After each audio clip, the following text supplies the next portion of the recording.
Je suis né à Miami. J'ai déménagé vers l'âge de 3 ans. J'ai grandi à Brooklyn, New York, Flatbush, East Flatbush, le quartier cinquantaine, Canarsie, tout ce coin-là.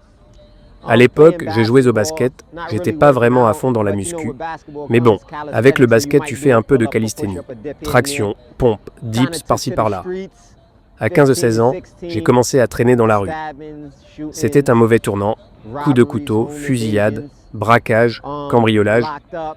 Je me suis fait arrêter et j'ai été incarcéré 4 fois.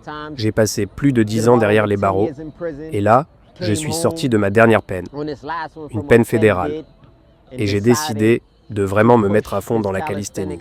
Et aujourd'hui, je suis là avec toi, frérot.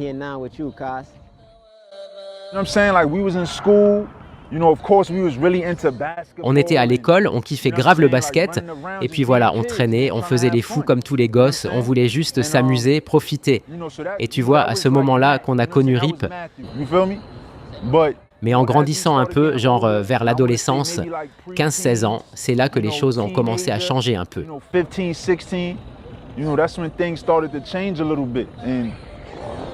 C'est là que pas mal de monde ont pris un mauvais tournant.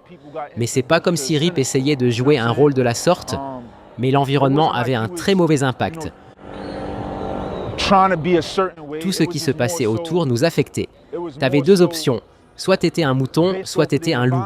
Et vu comment on a grandi, on n'allait clairement pas être des moutons.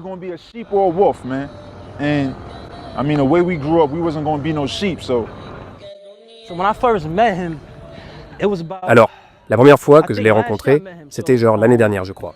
J'étais resté loin des réseaux pendant 4 ans. Mais je l'avais déjà vu sur une chaîne avant ça. À l'époque, il avait très peu de vues. J'ai observé ce qu'il faisait. J'ai vu l'unité qu'il créait autour de lui et je me suis dit, moi aussi, je veux faire partie de ça. Parce que j'avais déjà été dans des équipes. Mais la plupart des équipes que j'ai vues ont toutes fini par s'écrouler. Mais Rip, lui, était différent. Il était là à élever les autres, mais pas juste en mode motivation. C'était aussi une question de se construire une image, un nom. Genre, tu représentes l'équipe, mais en même temps, t'as ton propre emblème, ton identité.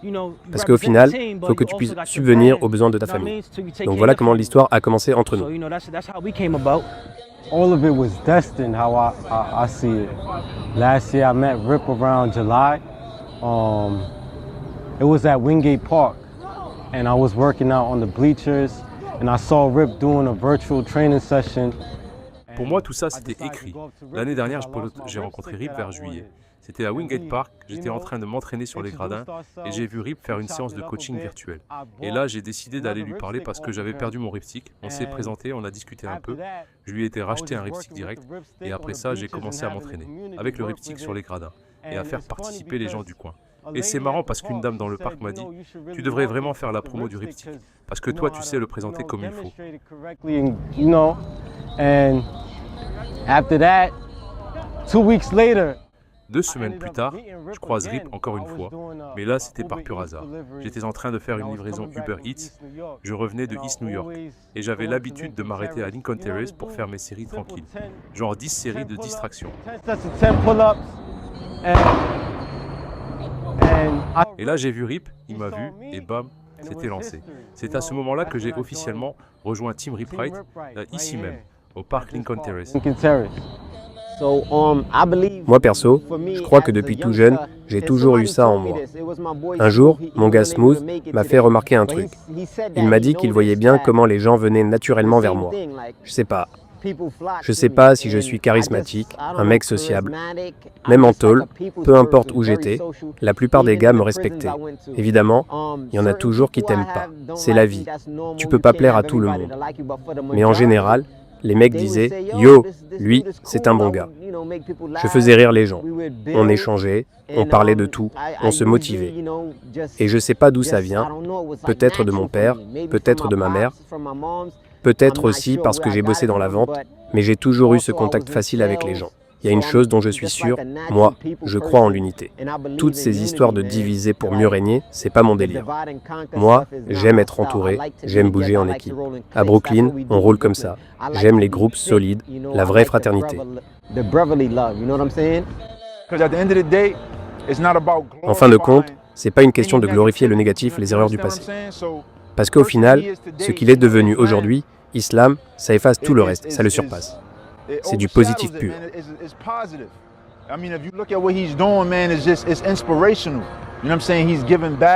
Regarde ce qu'il a accompli. C'est inspirant. Il redonne aux jeunes, il met les gens en position où ils ont une réelle opportunité de succès et c'est ça qui compte. Le mec s'est lancé à fond dans les calisthenics, il a pris ce chemin-là après avoir fait plus de 10 ans en tôle. Et quand il est sorti, il avait une toute autre vision de la vie. Franchement, ça mérite le respect.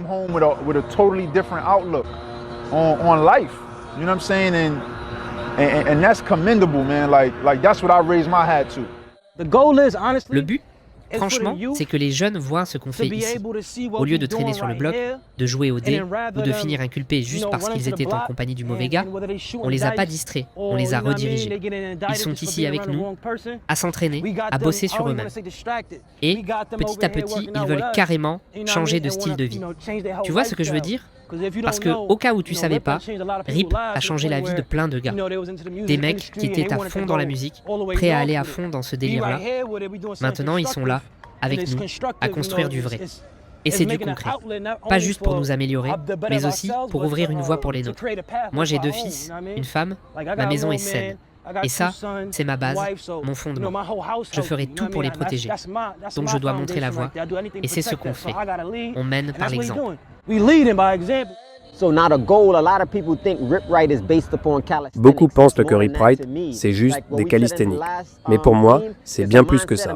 Comme on l'a dit dans le dernier thème, c'est un état d'esprit, une méthodologie. Mais écoute bien, je forme pas juste des athlètes, je forme des entrepreneurs. Le vrai objectif, c'est que chaque personne dans Team Rip Wright devienne son propre patron. Tu peux pas juste dire « je suis Rip Wright ». Non, tu dois avoir une vision, un objectif, une mentalité de construire ton propre truc et de bosser pour toi-même. C'est comme ça que j'impacte les gens autour de moi. Cam a lancé sa marque, POV Josh a lancé sa marque, Velocity, pareil, Twilight aussi. C'est ça le vrai message, que chacun devienne une personne qu'on peut admirer et qui à son tour peut guider et former d'autres à devenir entrepreneurs. Avant, je m'entraînais tout seul. Franchement, j'avais jamais connu l'esprit d'une communauté autour du sport. Mais aujourd'hui, c'est plus juste moi. C'est mes coéquipiers, c'est toute une communauté. On apprend les uns des autres, on grandit ensemble. Et c'est la première fois que je vis un truc comme ça. Je suis en train de m'adapter, de m'ajuster à cette dynamique.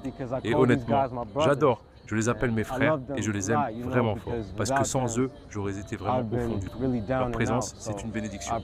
Gros respect à Rip, gros respect à Team Rip Wright. Je vous aime, les gars. Shout out to Rip, shout out to Team Rip Wright. I love him, man. All right, so coming off the summer, COVID summer last year. Après l'été post-Covid, j'ai décidé de prendre les choses au sérieux avec la calisthénie. Et je me suis dit, quoi de mieux que d'aller à la Mecque de Brooklyn pour ça?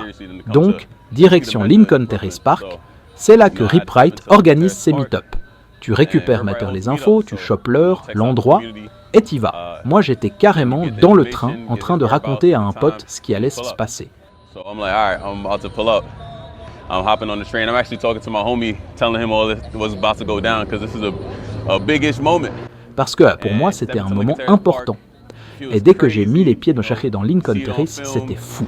Tu vois ce parc dans les vidéos depuis des décennies, bien avant mon époque, et là t'y es en vrai.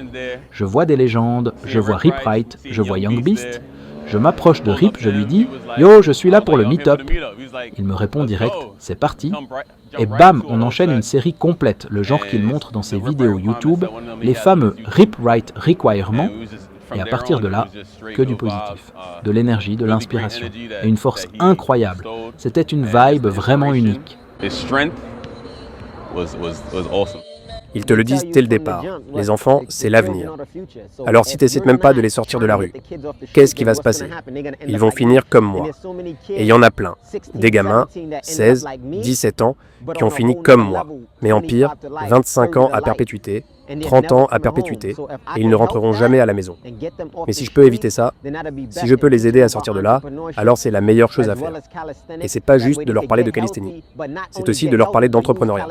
Parce que l'objectif, c'est pas seulement qu'ils soient en bonne santé, mais qu'ils puissent vivre de ça. T'aimes faire des tractions, t'aimes faire des pompes, des dips, eh bien, fais de l'argent avec ça. Tu gagnes ta vie dans le parc, tu gagnes ta vie en restant fidèle à ce que t'aimes. Et si ce jeune, là, il s'en sort grâce à ça, alors un jour, lui aussi, il pourra le faire pour d'autres. Aujourd'hui, c'est pas comme quand on était jeune. À l'époque, t'avais plein de centres où aller après l'école. Hoopland, le BRC, St. John et tous ces autres centres récréatifs. Ils sont toujours là, ouais, mais c'est plus pareil. Les gamins maintenant, ils sont dehors.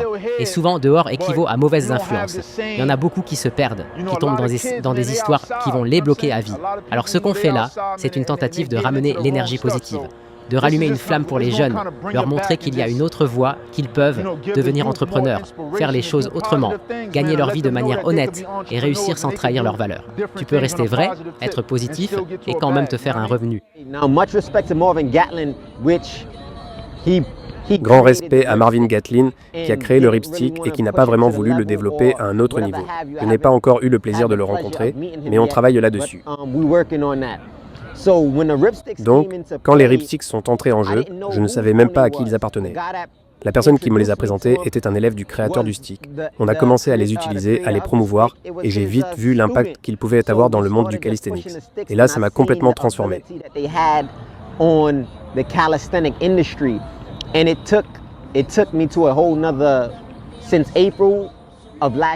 D'avril de l'année dernière à avril de cette année, on parle de plus de $100 000 de chiffre d'affaires.